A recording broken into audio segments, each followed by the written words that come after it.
The confetti has been cleared, but it was a familiar sight. Once again, the blue and orange lining the field. Party is here. It is not a Miami game without an Alonzo family tailgate.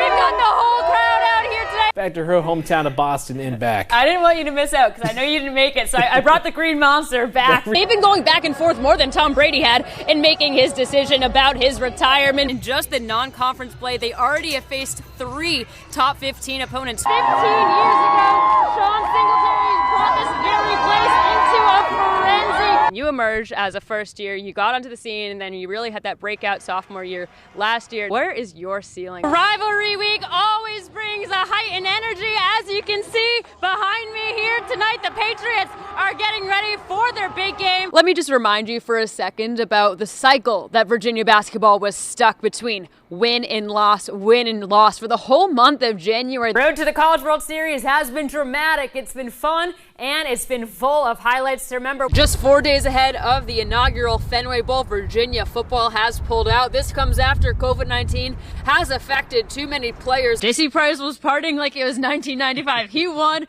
with his Hokies team and he was celebrating with a cigar after that one. You could see him today on the field here at Scott Stadium doing just that. Now that he's a head coach for the first time, what do you expect as that translates? While those were battles, that leads to tonight, the Battle of the DMV. Not to say that we were manifesting this one all day, but we shared with you earlier that 5 of the last 7 meetings between UVA and Duke came down to just 2 points or fewer, and after tonight, let's bump that up to 6 of the last 8.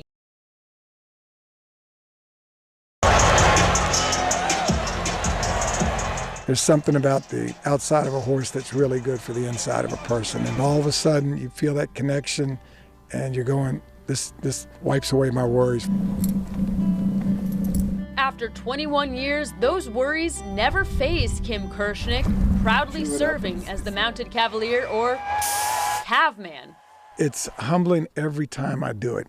As a boy from the Fry Spring area, Scott Stadium was part of the neighborhood. Impossible to avoid getting hooked on the Who's. Used to go to all the games when we would sneak in under the fence or climb the fence, and the ushers would just look the other way because they were glad to have everybody that we could get to come. Hello, chicken. Around the same time, Kim found himself another passion: horses. Really got hooked on it and bought a truck and a trailer and horses. It was full circle for a lifelong Virginia fan to then be asked to be the new Cavman, but did not expect the gig would span 2 decades.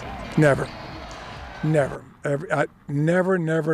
21 football seasons and 4 trusted steeds who have taken on the alter ego of Saber. So his name on game day is Saber, but around the barn he's Big Daddy because he's the only boy horse.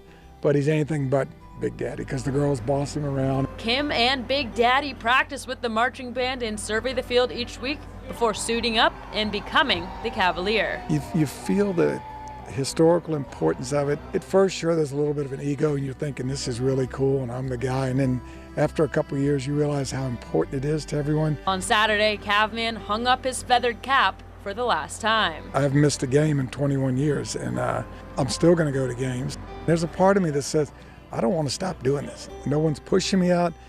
It's just, you just go, maybe it is time.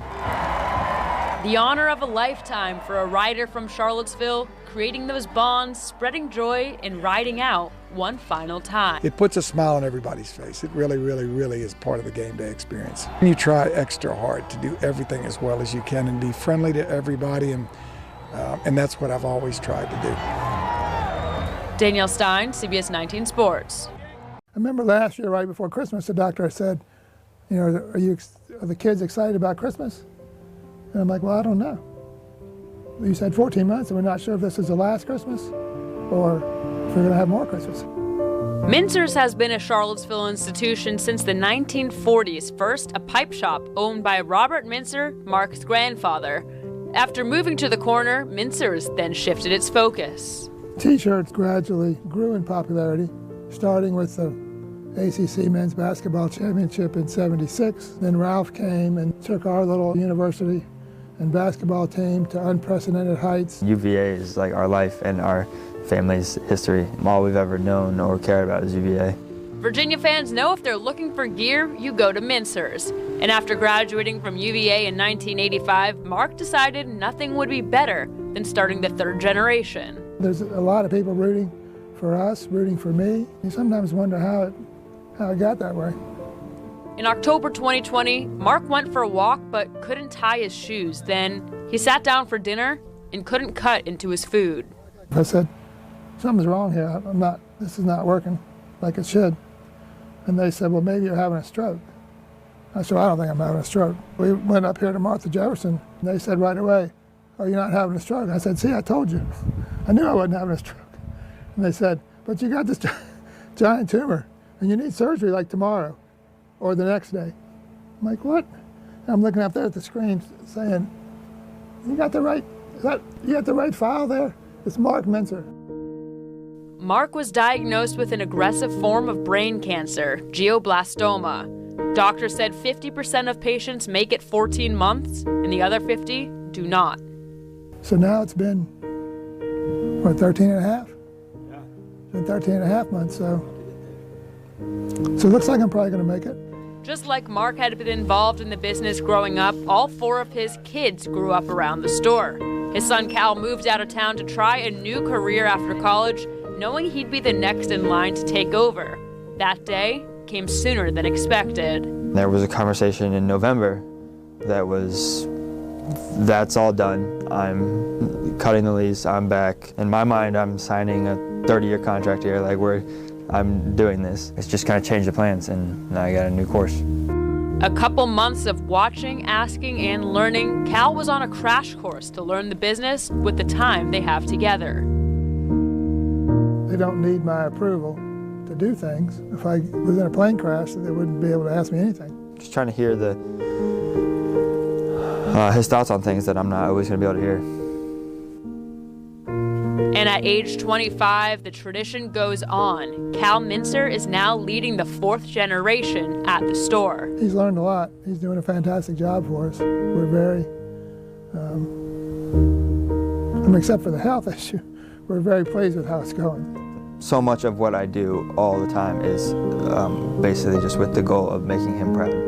Mincer's is more than just a t-shirt shop. It's community, family, and tradition that will live on.